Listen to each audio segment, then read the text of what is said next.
But Mm. again, it comes back to faith. I mean, you have to believe as a leader that you can go up and above the norm, up and above just what you're accustomed to. Mm-hmm. Another quick example in Luke chapter 5, verses 1 through 11, the Apostle Peter was a fisherman. Long story short, you can go back and read it when you get an opportunity.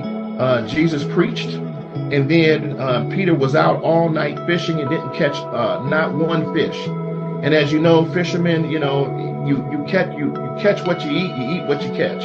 And they were frustrated, didn't catch anything, and Jesus told them to go back out and launch out to the deep and let down your nets for a great catch. Now, let's stop right there.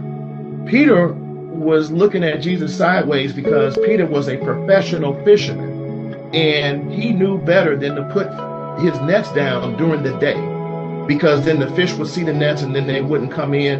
Plus, his staff was tired. They haven't been paid, they haven't eaten, they were tired. And so now Peter's looking kind of crazy in the eyes of his staff. But he knew the miracle working power that Jesus had out of his mouth, and he went and did what he asked him to do. And of course, the story goes on.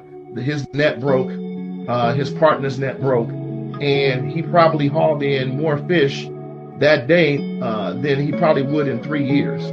Wow. So, yeah, so it's when I talk about faith being the great accelerator, let's break that down and then, and then we can move on. But really think about what God's intent is. It's not so much answering our prayers.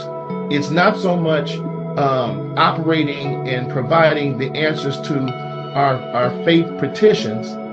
But a lot of times he's trying to get rid of ego and get rid of arrogance as well. Mm-hmm. Because you have to be willing to look a bit foolish in order for faith to operate. Because sometimes it's going to, not sometimes, I'm going to say most of the time, it's going to have you do something to bring you out of your comfort zone.